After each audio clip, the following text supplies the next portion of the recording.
It's a Friday night Denver Bronco Roundup podcast. We're getting all ready for that Cardinals versus Denver Broncos preseason game. Game number 2. No ones, Sean. What's going on, man? We're going to get to all of that. Plus, we got some big breakdowns on these breakdowns on these position groups for this roster. Let's get into it. Let's round it up on a Friday night. Oh, let's get started right about now.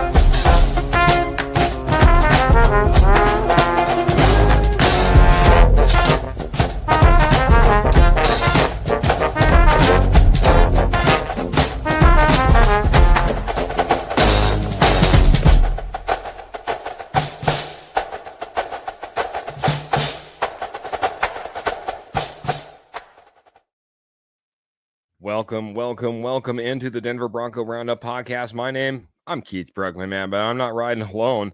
I could have been if I wouldn't have been bailed out by the guy next to me, man. The judge himself comes in, riding in on a Friday night, ready to deliver another fantastic episode. Judge, welcome in, and thanks for helping me out, buddy. What's up? I missed Tuesday, so glad to be back on this week. Yeah, absolutely, man. Missing the judge, we'll be maneuvering our schedule around, and me and the judge got to talk about that a little bit as well off camera. That being said, man, on camera, we're ready to talk about, the Broncos, and the preseason continues. We're rolling into preseason 2. I guess we could really start, Jody, with a joint practice that I guess, I don't know if it changed Sean Payton's mind in regards to what would happen in this preseason game too, but from all reports, pretty impressive joint practice put on by the Denver Broncos.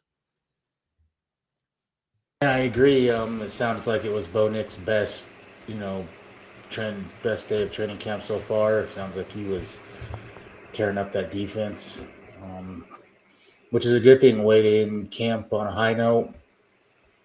I don't think there's any reason to play these bona fide starters. Nothing but injuries. That's it. That's the only thing that can come out of this.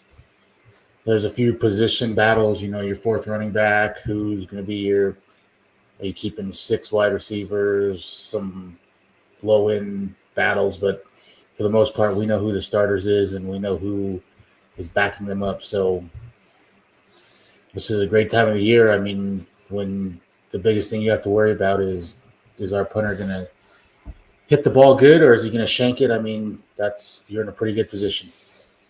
You're in a pretty good position. It was just good to get back to that, I guess, especially coming off of that last preseason game, and one in which, the starters went out there and on both sides didn't necessarily look their best, man. We end up talking a little bit about that, obviously, on Tuesday. You weren't here. We end up doing a kind of a post game. So, that was, for me, a big piece. I didn't like the fact that as of right now, we're giving excuses to Bo Nix at times, and the entire offense. I shouldn't just give it to Bo Nix, but this offense that they're going to go up against one of the toughest defenses in Denver, in the Denver defense, expected to be one of the best in the league this year.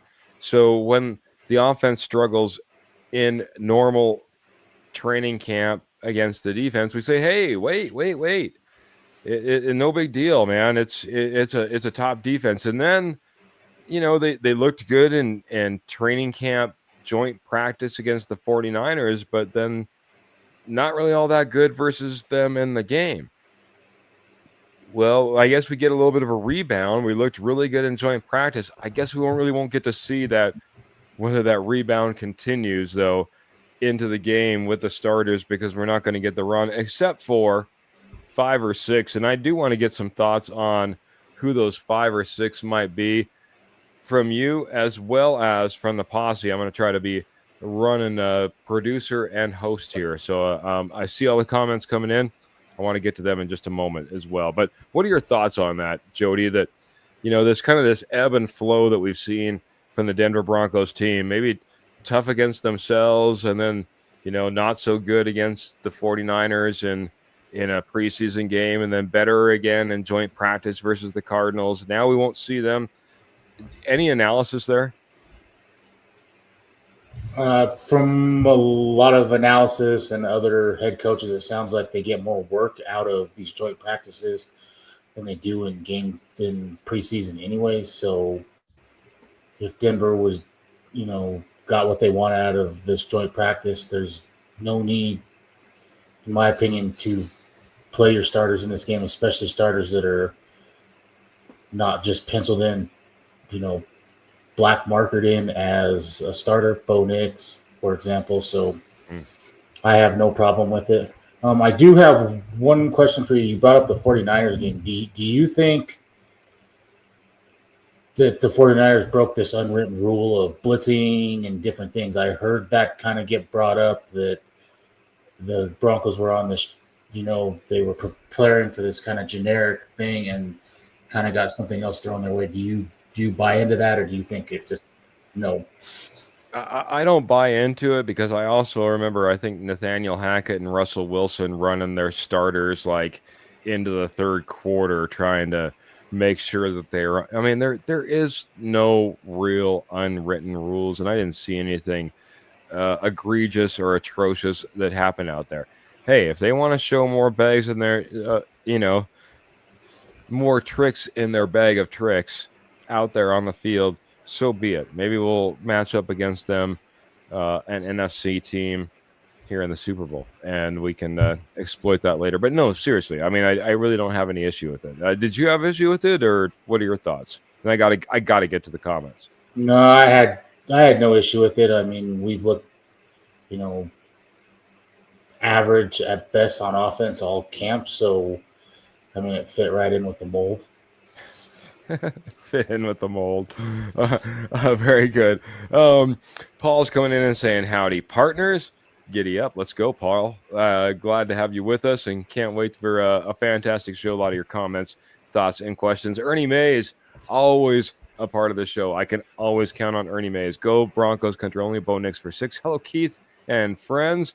Pearl of the amazing Morgan Trinkets, but also of the amazing Broncos fandom, coming in here and saying hello. Good to see you, Pearl, as well. Phil McLaughlin's coming in here. He's dropping stars, and he's really echoing almost exactly what you're saying. I believe, Jody. He's saying, good evening, Keith and Judge. Really hoping all the injury-prone players sit out this game. Jody, are there any injury-prone players that should get a little bit of run? Are they even maybe one of these 5 or 6 that we saw out there that Sean Payton talked about that could get a little bit of a run in this second preseason game? I don't think so. I think the handful of starters you might see are who's battling for that second, third wide receiver, who is maybe battling for your starter at running back. Does Dobbins play or not? I think that's where the majority of it is. Other than that, I think it's pretty obvious who your starters are. Maybe Barron and McMillan still in that third cornerback. Barron and McMillan at CB3. I could see that as well. So I just want to make sure, man. Jonah Ellis has had some injuries. No Jonah Ellis. I guess he's not really a one. I don't know where to. The whole 53. I think you'll see Jonah Ellis. I think Alice Singleton. I think Hugh Robinson will play. No, I don't. We don't need to see him. Talanoa Hufanga. No, I don't think he'll play. Dre Greenlaw. Definitely not. Evan Ingram. Definitely not. Okay, I'm just going through like injury-prone type of players. I'm trying to. Is there anybody I left off that list? Maybe J.K. Dobbins. J.K. Dobbins, and do we see him? I think possibly Dobbins. You'll see Harvey for sure, and then McMillan, McBaron. Sure, those are not injury-prone guys, though. Right, Barron, McMillan, that's probably about it for me. Would be okay. it for me. That's about it. That's about it. You're like getting maybe a J.K. Dobbins getting some run out there for you, and that's about it. That's all that's the only expectation that you have there. Paul's just saying the best couple of days in a row. Oh, by the way, if I didn't say it again, thank you very much, Phil, for the stars. Michael Ronquillo, I'm just going to say that he is dropping stars. I'm saying that Jody's dropping out as far as his pitcher is concerned. So, sorry, man. Good evening, Keith and Jody and Gobo Broncos. I'll double check. My guess is he's over there on the good old Denver Bronco Roundup Facebook page. I guess that gives me a great opportunity to let you know that we're out there on Facebook, either Denver Bronco Roundup or Rocky Mountain Sports Network. We're out there on YouTube, Rocky Mountain Sports Network. We're out there, Denver Bronco Roundup, for Apple Podcasts and Spotify, just to kind of throw you off there. But if you're out there and you're looking for us, you'll find us. You'll find us. Check us out. We appreciate everyone that comes in live and is part of the show. Look at that. Just like that. I knew it. 100 stars, man. Appreciate you, Mr. Michael Ronquillo. Paul's saying, I think that Sean is a little bit upset about the blitzing safeties, but that rule is gone. I'm not sure about what rule might be gone, but I understand maybe the rule of sportsmanship. I'm not really sure what we're talking about necessarily. I think he was upset about a lot of little things. It sounded like there was a jazz concert going on in the middle of the night that they could hear. Just a lot of little things that compounded everything. Kenny Kirkpatrick, he's a horseman on the show, but he's also a commenter in the posse as well. Posse, appreciate you, all the thoughts and comments. He says, which veteran can take advantage of playing this week and having a good game? For me, it's JL Skinner. Time to step up and have a good game for JL Skinner. Man, I tell you what, man. It's always nice when Kenny's also in there in the posse, maybe throwing out some great questions. You guys always have some great questions. Maybe I'll be able to get to one of Graham's questions as well. What are your thoughts, buddy, on this one? Any veterans, quote unquote, that could step up and really solidify themselves or put themselves in a better position? Yeah, I think safety is the big one. Is one of the big ones for me. You got JL Skinner, Devon Key. You brought in Sam Franklin, who Darren Turner Yells there, PJ Locke. You got all these guys there. What guy steps up and grabs a hold of that? What do you want to say? Third safety spot, fourth safety spot? I like it. I'm going to give you one. It's a name that you've been dropping as of lately. And it's a guy that I was high on to begin with, but really hasn't got a whole lot of call out as a Bronco as of yet. If Chris Abrams-Drain continues his ascent that we've seen him put together through training camp, on film, during that last preseason game, and then gets some run in this game and ends up continuing to look good, look out, Chris Abrams-Drain, man. It's about time a guy like that kind of shows out. And so I guess we're all in that kind of that same boat, kind of that cornerback safety room. If we could see a few of those guys really blossom out and become somebody that we kind of expected, but really haven't become, man, that's just another piece. This is another cog on the wheel that's going to make this whole team better, including obviously the defense where we're kind of focusing. Running back for me too is you have Dobbins and Harvey, and then who is that third, fourth running back? That's the interesting one to me. You had Estime and McLaughlin on the 53 last year. Sounds like both of them may not make it this year. Are they going to get traded? Do they try to stash somebody? I mean, that's the one for me that I'm looking at too. What running back can step up and be that RB3?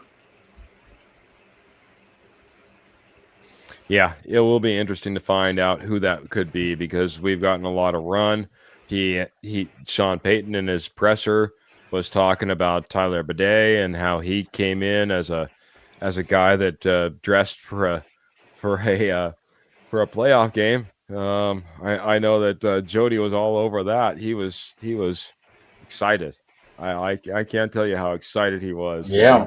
dressed that Tyler Bidet. Did you watch the presser yesterday? It was like 30 minutes long. Couldn't believe it, says Graham. Yeah, it's kind of nice when we actually get a little bit of a peek into what might be happening. Paul is the first one that's dropped this.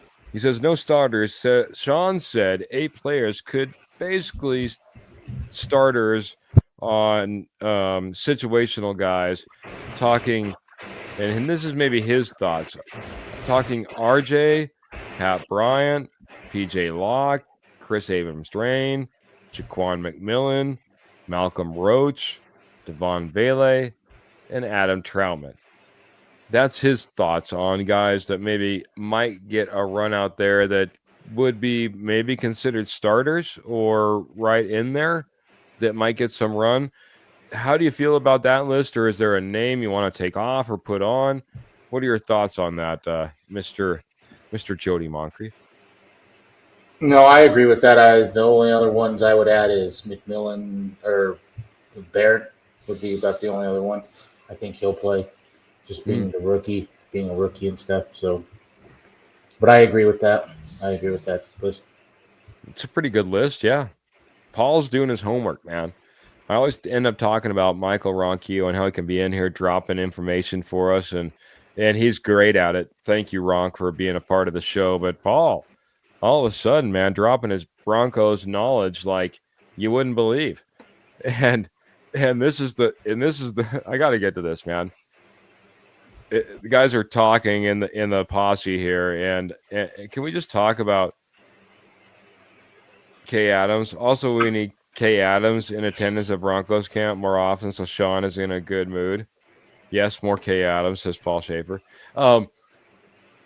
It is amazing. I know they had some time, obviously, I think over at Fox before they kind of split off, and she's doing her thing and he's doing his or whatever. I think they had some run-ins, at least when they were both doing kind of the media circuit. But my goodness, does anybody get any more information out of Sean Payton than Kay Adams? My goodness, Jody Moncrief. What are your thoughts on Kay Adams? Should she be in attendance at more training camp games? Oh, I would have no problem with that. But yeah, whatever her and Sean Payton's behind the scenes relationship is, she is able to basically get whatever she wants out of him. Mm-hmm. Good, bad, or indifferent. I mean, Sean's not a stupid man, and he knows what he's doing as well. I mean, just like this year, he's talked Denver up. We are Super Bowl contenders. It's whatever the number was, only the 6th team that he said in the beginning of the season he thought had a real chance at winning a Super Bowl. Nix is going to be a top 5 quarterback in the next 2 years. I mean, he's doing a lot of chirping, and I think it's not because he's just talking and not aware of his surroundings. He's doing it deliberately and with a purpose. So hopefully it pans out. Hopefully it does, man. A lot of psychological warfare when it comes to Sean Payton, dating back to not that far back, but the JJ McCarthy and everything he had to say about JJ McCarthy, and then the real want for Bo Nix and all of that.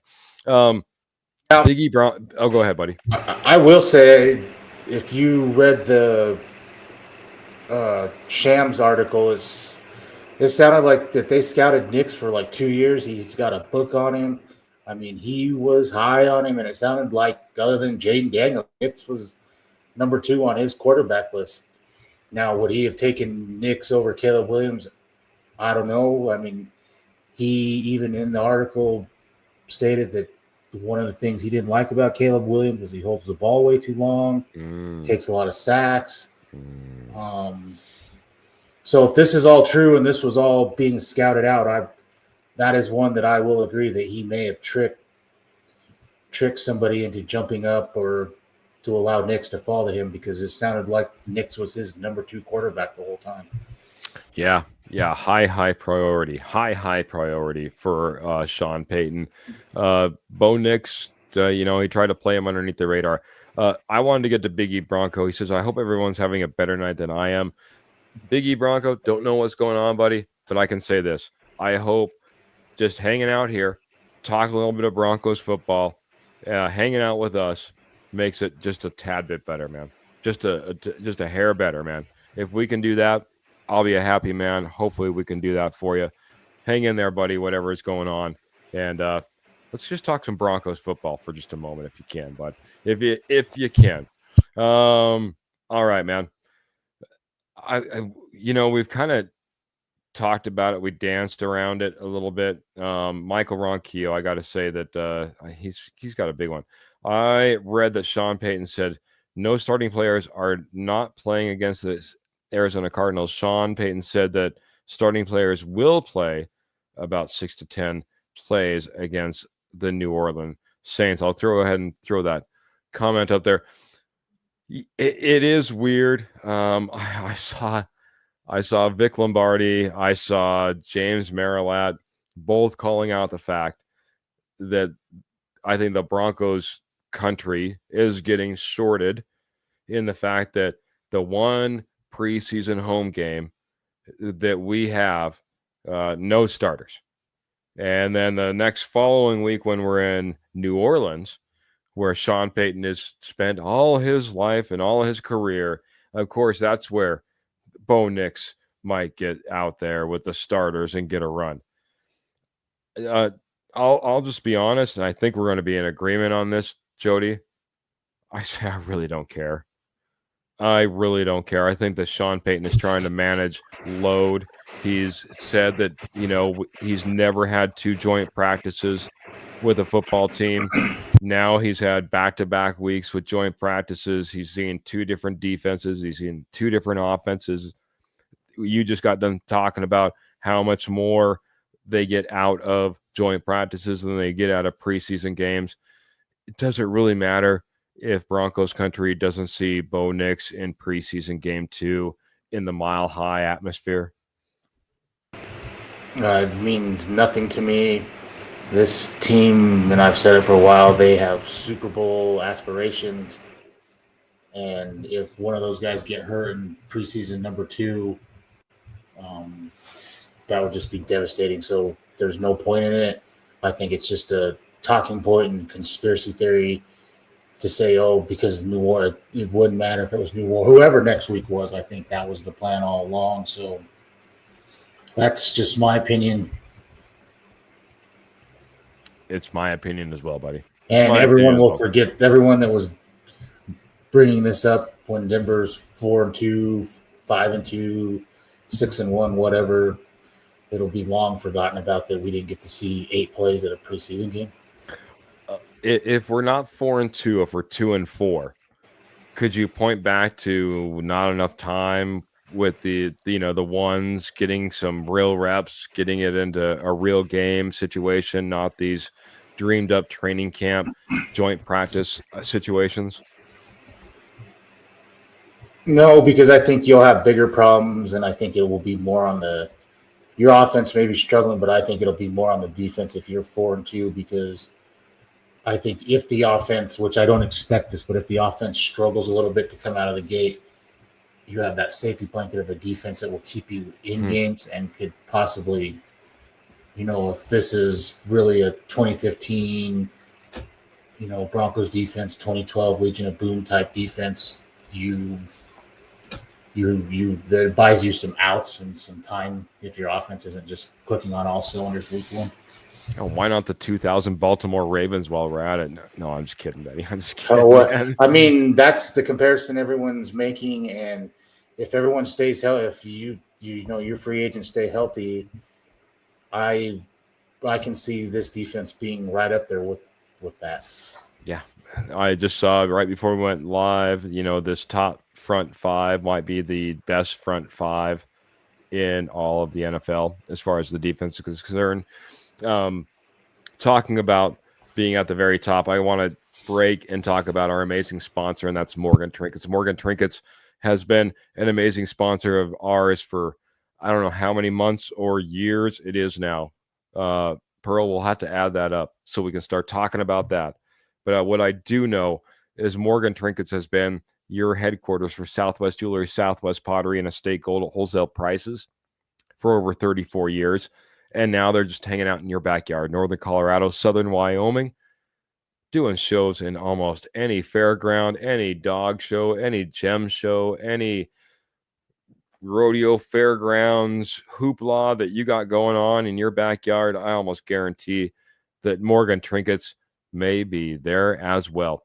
But if you can't rely on getting out to your fairgrounds or waiting to see if Morgan Trinkets is going to be there, don't worry, I got you taken care of. Head on over to one of the largest places to purchase, and that's over on Etsy. Morgan Trinkets Co. is what you want to type in. That's Morgan Trinkets Co. And there you are. You have everything that Morgan Trinkets has to offer, including silver, sterling silver, 100% sterling silver. And all orders over $50 are shipped absolutely free. And no worries about payment because all major credit cards are accepted as well. Check out Morgan Trinkets today over on Etsy by typing in Morgan Trinkets Co. Or if you really want, you can head on out to Greeley to the dog show that's going on until Monday. And if I remember right, it's like their 75th anniversary of this Greeley dog show and the 25th anniversary of Morgan Trinkets being there. So check that all out. Pearl's going to be out there, and I'm telling you, just the best offerings out there. You need to check them out. You need to check out Morgan Trinkets. Morgan Trinkets Co. over on Etsy.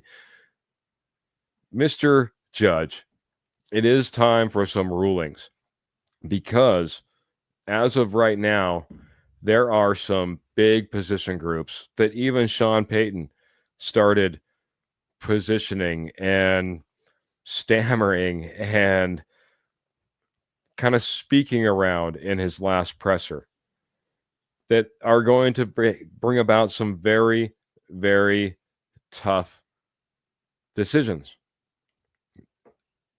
A couple of them that he talked about, we can talk about right off the bat. And if you want to add any, we can add those as well. Your choice. Should we start at running back or should we start at wide receiver? Go ahead, my friend. Running back for me, I think in my opinion, the six are set, but that's just my opinion. Okay, very good. So running back, I think running back is probably the most interesting one on this team. And let's talk about it because it is interesting. You talked about it already a couple times. J.K. Dobbins, you believe, is pretty much a lock. R.J. Harvey is obviously being just drafted, not going to be kicked to the curb or traded or anything crazy like this. He's a lock for this roster. But beyond that, we do have some of those veterans that Kenny Kirkpatrick was talking about that might be able to show out in this game, if you want to call them veterans, and Blake Watson, Tyler Bidet, Audric Estime. There's some, and who I'm missing one. I know I'm missing one. Oh, Jaleel McLaughlin. There is a lot there. There is a lot there. Last year we kept 4. I just listed 4 plus our 2. So if we're going to go by last year's math, we're going to have to subtract at least 2 off this number, man. And these guys are probably going to get some run. These guys are going to get probably quite a bit of run, I would expect, in this next preseason game. This question was asked. It sounds like Sean Payton, obviously, when it comes to running back, puts a little bit more value on these game situations where you're getting tackled as a running back and not getting the whistle blowing. So I guess A, how do you see this shifting out? And then B, how much value do you put on this next preseason game for this running back group? I think it's huge this next game. There's, in my opinion, 3 guys, Bidet, Watson, McLaughlin, that are battling for one spot. I think we'll only keep 3 running backs. I mean, Sean Payton has alluded to 4 possibly, and maybe 4, but when I put my 53 together, I only keep 3 running backs. Ooh. And if I was going to rank them now, I'd probably have Bidet 3, McLaughlin 4, estimate 5. I hate to say that. The only thing that I will say is from some insiders that I have heard is, are the Broncos willing to give up this early on estimate a 5th-round pick? I know it's only a 5th-round pick, but are they willing to give up this early on somebody like that, where these other guys are undrafted pieces? So, and I think I left out Blake Watson, but you did. So I mean, all of those other guys are undrafted running backs. So I think it'll be interesting. But that's how I see it right now. I thought Bidet probably looked the best of the non-starters. Yeah. Not counting. I mean, even I think he looked better than Harvey. He read the holes better. Harvey likes to bounce a lot and things, but he was a 2nd-round pick, so I mean, he's on this roster. He's a 2nd-round pick, so he's on this roster. I know that you want a ground and pound guy right up the middle, but I do got to say, even Sean Payton said, this running game will look different. You will see it. You haven't seen it yet, alluding to the fact that we're not going to let everything out of the bag before the regular season starts, and that it'll be completely different than what we saw last year. And I'm not worried about that, because and I use this as an example, Bo Nix had happy feet and was all over the pocket, one read and run, and whatever happened after that Saints game, the little mini bye, and he came back to the Carolina game, he didn't run as much. He was settled in the pocket.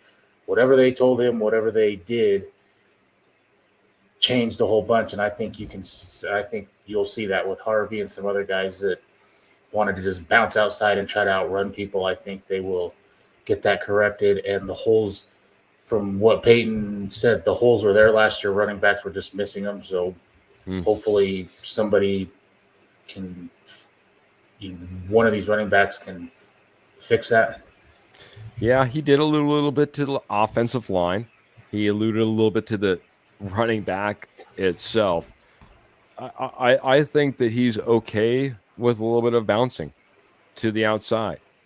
I don't think it's going to be all straightforward, but I do think it's going to look different. I do think it'll be a little bit more disciplined, and I think you have the running back in order to make that happen.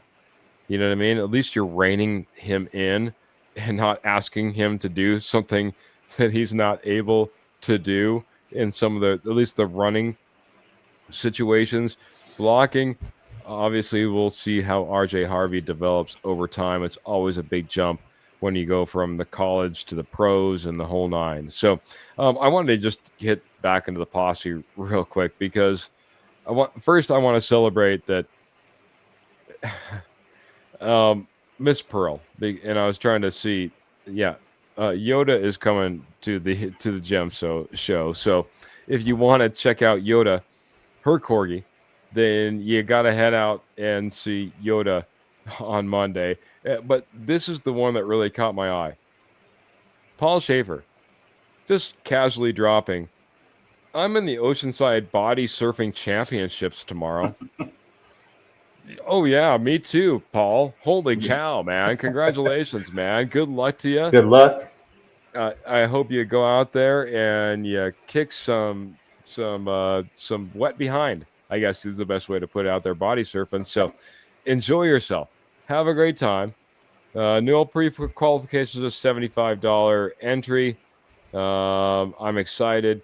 Last time I was sick, man. Well, best of health to you, Paul, and best of luck to you out there. That's just fantastic. I love to hear stuff like that. Love to see Clayton saying, hey guys, smash that like and share button.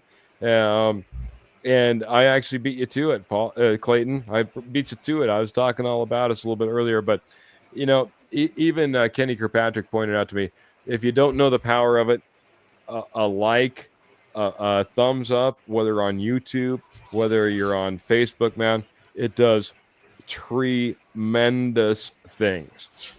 Tremendous things. I see more viewers than I see emojis.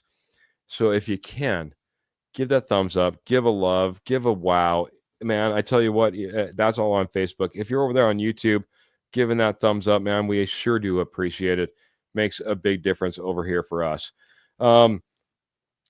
I think the running back room is going to be a very interesting one to try to figure out. 3 is cutting this amazingly thin, man.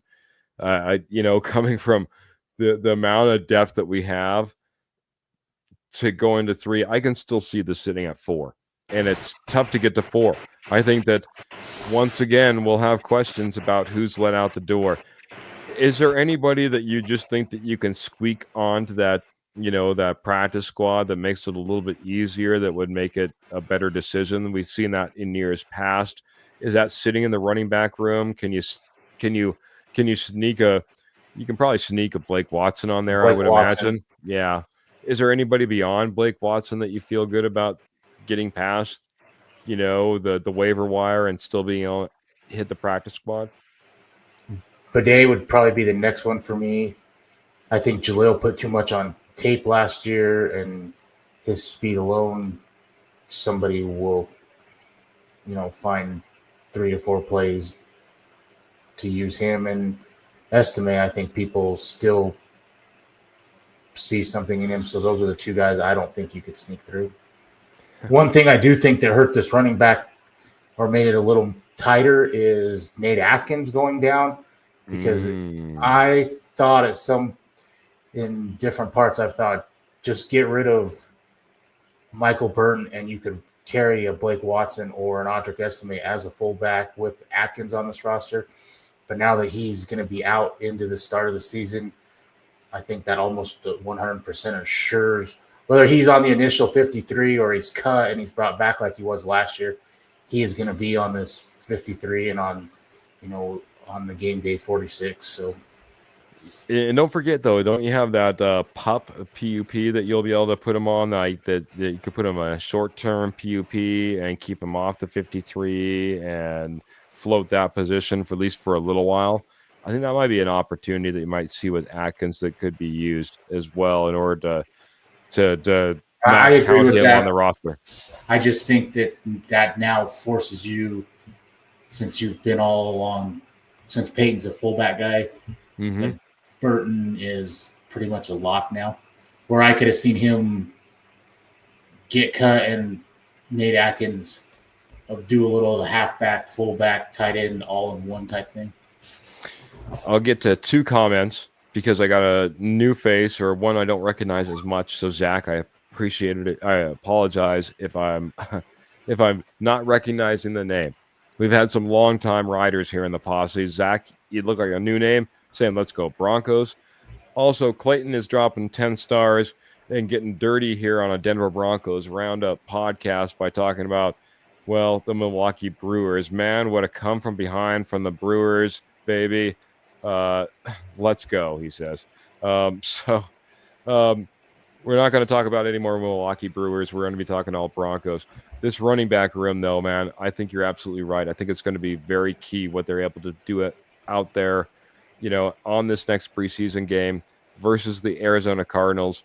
One in which the Arizona Cardinals, I know that we talked about, joint practice a little bit earlier, but watching a little bit of both Broncos and Arizona Cardinals coverage, seemed like they were pretty happy about what they were able to do versus this run versus what, obviously Bo Nix was able to do against them in comparison. So, we need some provenness, I guess you could say, out of this running back room. I think it's more open than we expect. But another room that, like I said, was listed by Sean Payton was that wide receiver room. Now, you said, this one probably has fewer questions in your mind. So why don't you go ahead and drop the knowledge of where you think this is going to land or end up? Now, just last year, and let me see if I have it here, 5 wide receivers ended up on this 53-man roster. Obviously, we don't have to worry about Josh Reynolds. Well, we didn't have to worry about Josh Reynolds most of last year, but obviously this year as well. He was one of the 5 that we didn't have to account for this year. I'll just rank them after the first preseason game and what you've been hearing in camp. I think it's obviously 1 is Courtland Sutton, and he's on this roster. 2 is Marvin Mims, and he's on this roster. 3, I'm going to go right now, Troy Franklin. I think Troy Franklin is your number 3, whether he's in the slot or outside, depending on, I think Marvin Mims can continue to be your gadget guy, and then you'll see some of those long, deep routes like you've seen against Cincinnati, Cleveland. I'm going to go 4 right now, Pat Bryant, and I think I haven't heard very much from Devon Bailey. I mean, he had that 70-yarder yesterday in joint practice, but he has not done a lot from all reports. And then I think your 6 wide receivers, Trent Sherfield. I mean, he made plays in the first preseason game, and it sounds like he's your special teams ace and probably your special teams captain. So those are my 6. You get reports of Joaquin Davis once in a while, Michael Bandy. It sucks that A.T. Perry's been hurt this whole time and really hadn't had a chance to show anything. I think he's probably somebody that you could slip to the practice squad. But I think those are your 6. The only surprise move that I possibly could see is, do they move on from Avele already? I can't see that because, at this time last year, he's comparing him to Marcus Colston and those type of things. So that's a pretty big fall off if you're releasing him after 1 year. Yeah, it's a pretty big fall off. But at the same time, you go back, you watch that Sean Payton presser, and he's talking about how it's going to be very difficult. And that we're now, and I think we've talked about this on air. I know I've talked about this on air.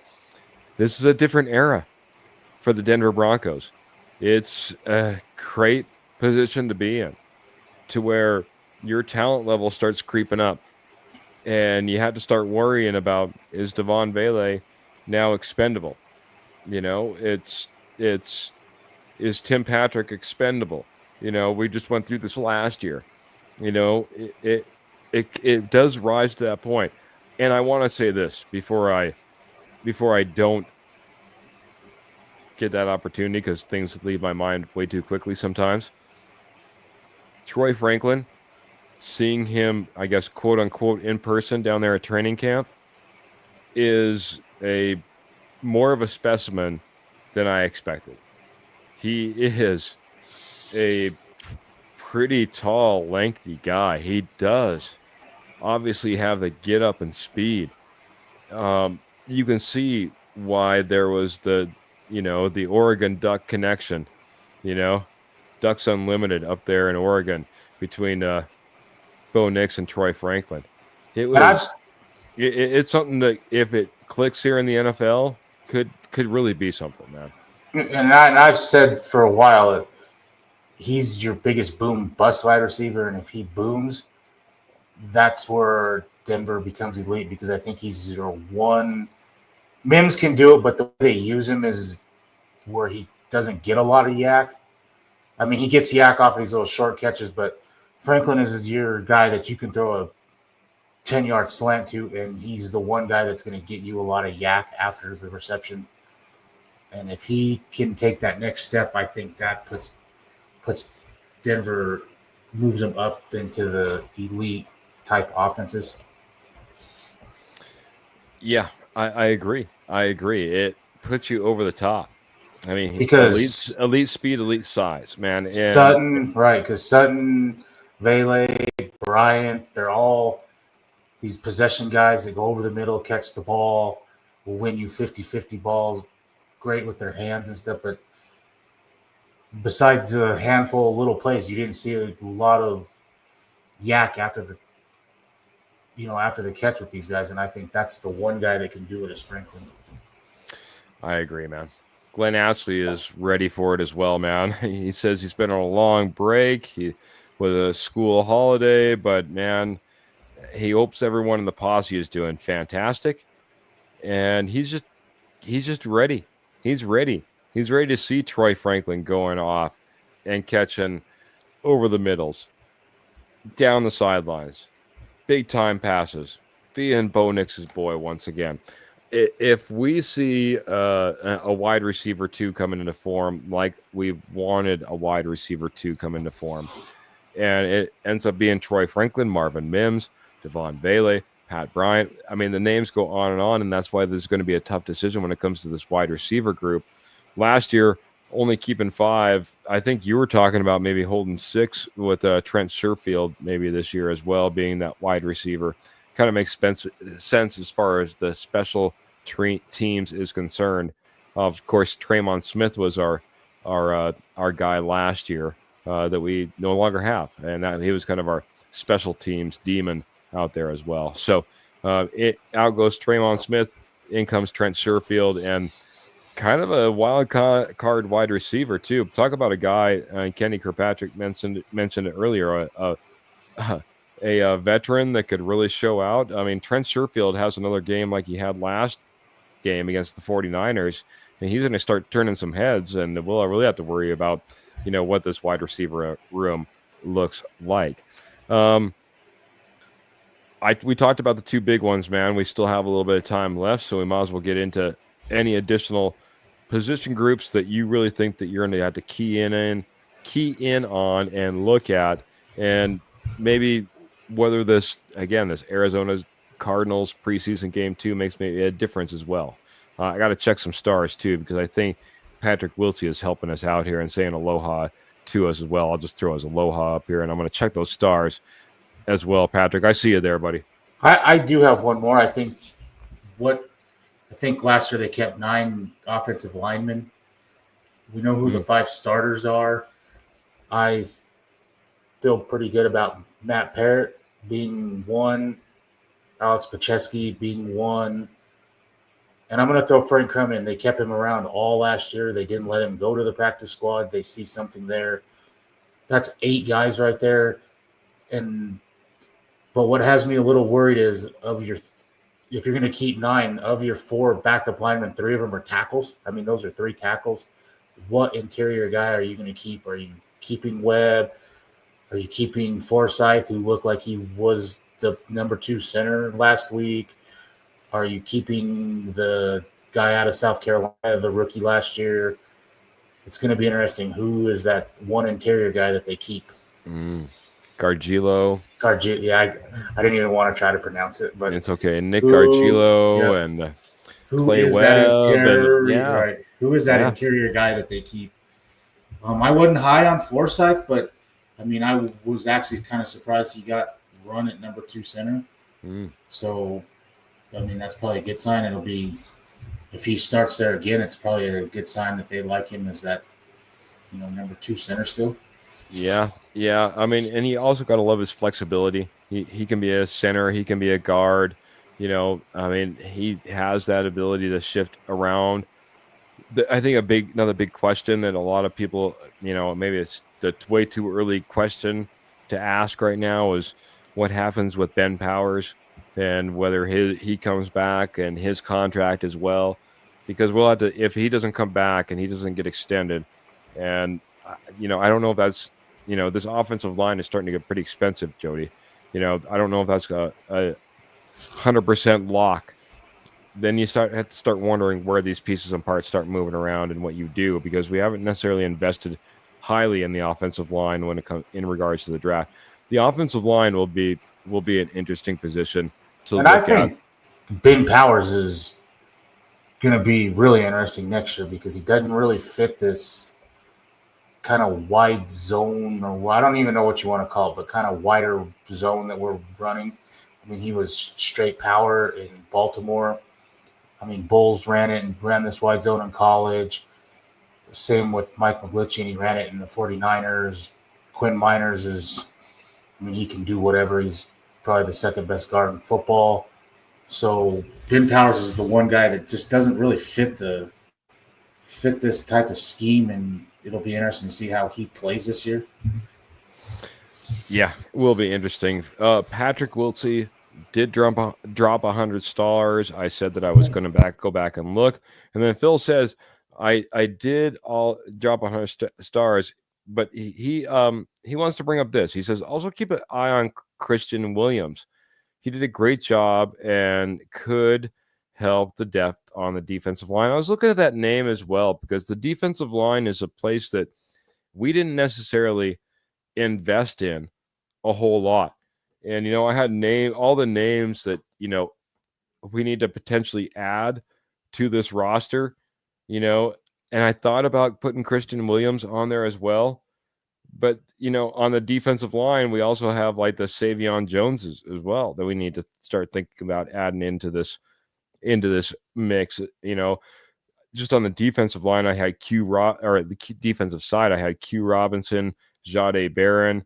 We're talking about Sam Ellinger, RJ Harvey, Pat Bryant, Caleb Lohner, Jeremy Crawshaw. Obviously, you're replacing J.K. Dobbins or Riley Dixon. I'm sorry. Other names: J.K. Dobbins, Dre Greenlaw, Evan Ingram, Talanoa Hufanga, Trent Sherfield. These are all additions that we didn't see on this roster from last year, and it does beg the question of trying to add and subtract. And does Christian Williams have a potential of making it onto this roster, especially on a defensive line that didn't necessarily, like I said, see any additions? JFM still out there asking for a contract, et cetera, et cetera. Thoughts on that, Jody? I'm sorry. And I think he has somewhat of a shot, and I think it helps him that Matt Henningsen is out of the fold now. He went on IR, so that's one less guy in the competition. I also think that Jordan Jackson necessarily hasn't been a name that I've heard a ton this offseason. Like maybe we did hear a little bit more rumblings last year. That's a guy that, it hit the 53 last year. That could be a potential, practice squad type of guy that you could slide down there and bring somebody else up. I don't know if Jordan Jackson put enough on tape that anybody's just going out there and scooping him up. So interesting. It'll be interesting to see these different position groups and how they kind of line up and pair out. I do have a question that we hadn't brought up, and to see what everyone thought. Do you think this bone spur in Nick Bonito's foot, is this a big deal, no big deal? Where do you fall on that? Sounds like Peyton wants him back next week. Mm-hmm. In my opinion, whether he's back next week or he's available for week one, I don't really care as long as he's 100% come week one. We've seen enough in 1 and 3 plays of what he can do when he wants to get serious. So I don't think it's a big deal, but it's something to monitor, I guess. 3 stitches, said Sean Payton. Just 3 stitches, you know what I mean? A bone spur, got it taken care of. I like the way that he put it in the presser. The medical staff came to him and said, well, you could deal with this basically every other Monday as it flares up, or we could kind of get it taken care of, and we really expect like a 3-day possible return. If that is the case, just get it taken care of, man. Be better for yourself, man. Be better for yourself and be better for this team moving forward. I like that he got it done, man.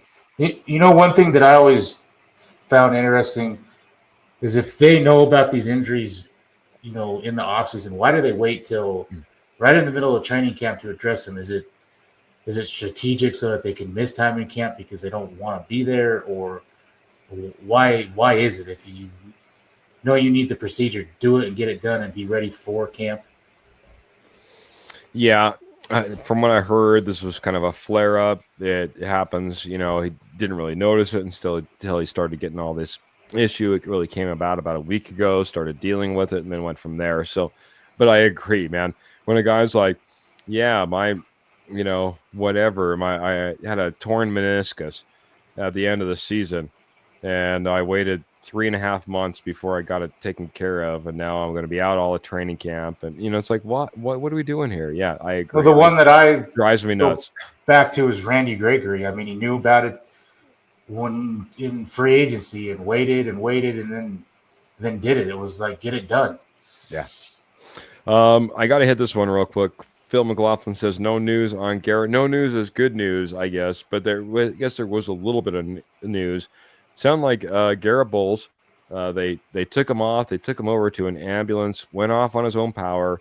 No cart. Went over there. Some reports of he was quote unquote in agony. Come to find out, according to Sean Payton, he had an asthma issue. Started to flare up. They went ahead and took him off the field. Took care of him. But an asthma issue only, I guess, if there's going to be anything that really came about, at least they had the right professionals there, and it's something that he should be able to easily move on from. It's not a injury per se, just something you had to maybe manage a little bit. Maybe that Arizona climate or that Arizona pollen just didn't sit well with him. So, Phil, I appreciate you bringing that up. We don't want our starting left tackle to be down and out. Then we'll be shifting that offensive line that we were talking about just a little bit earlier even more. I don't know what else we got, Jody. Do you have anything else that we really need to talk about, whether it be position groups or this Arizona Cardinals preseason game, before we get out of here and start getting some goodbyes in, my friend?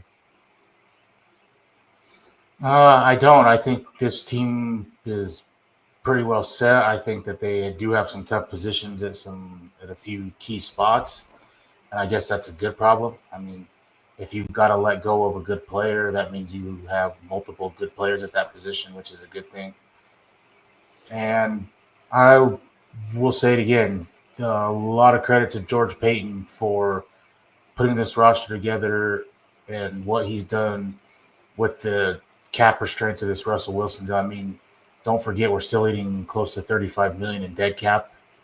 So what he's been able to do to put this together and get Denver where they are, we're the sixth best roster in football with those kind of restraints is pretty incredible. So just get through the next couple weeks healthy, and if Drew Sanders is really the only big injury that we have coming out of camp, I'll take that every year, and on to week one and the Titans. Yeah, I agree, man.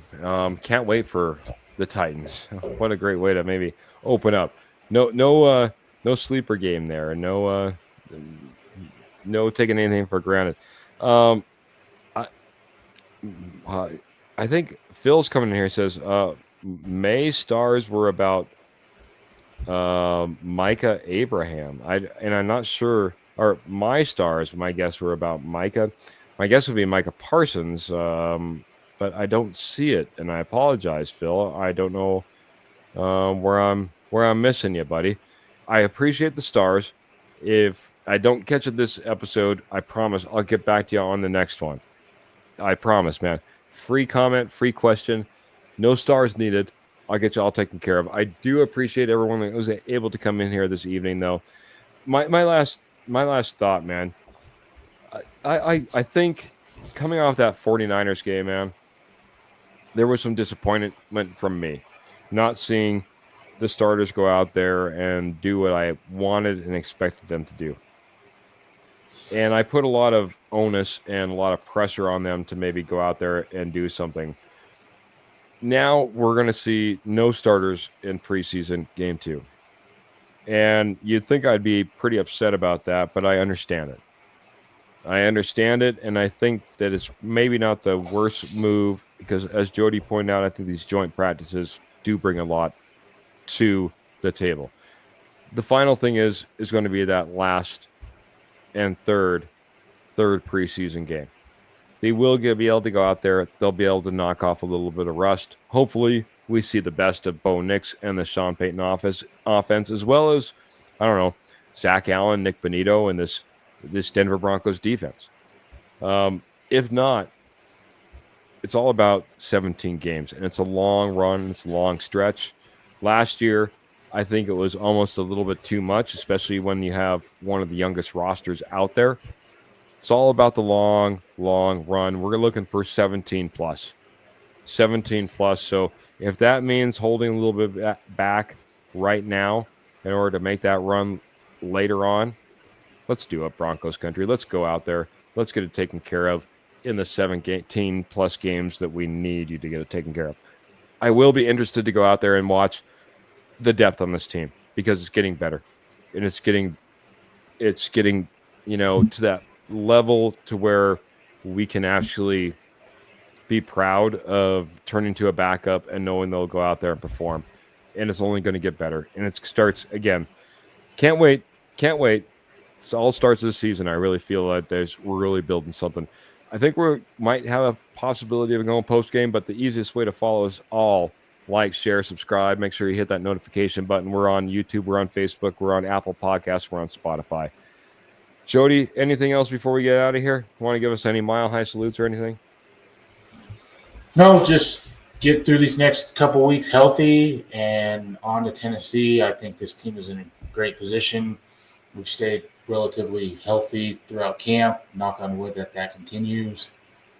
Hopefully this is a good sign. Bo Nix had his best day on the last day of camp. Hopefully that continues right into week 1. And it sounds like Peyton's not showing everything in camp because he doesn't just want media to report on it or anything. So I think they have some stuff up their sleeve. I think this team will be ready, and I'm excited for week 1. Excited for week 1.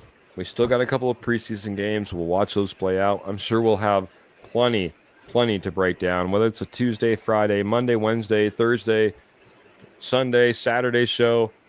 Again, we're going to go out there. We're going to get you all taken care of. We'll be breaking down this Arizona Cardinals game. We'll be looking forward to the next one as well. We'll be looking forward to this entire season. But without further ado, make sure you keep those boots in the stirrups, guns in the holsters, and, of course, the Denver Broncos in your heart. Until next time, we're going to get out of here. Can't wait to see you next. Have a great weekend, everybody.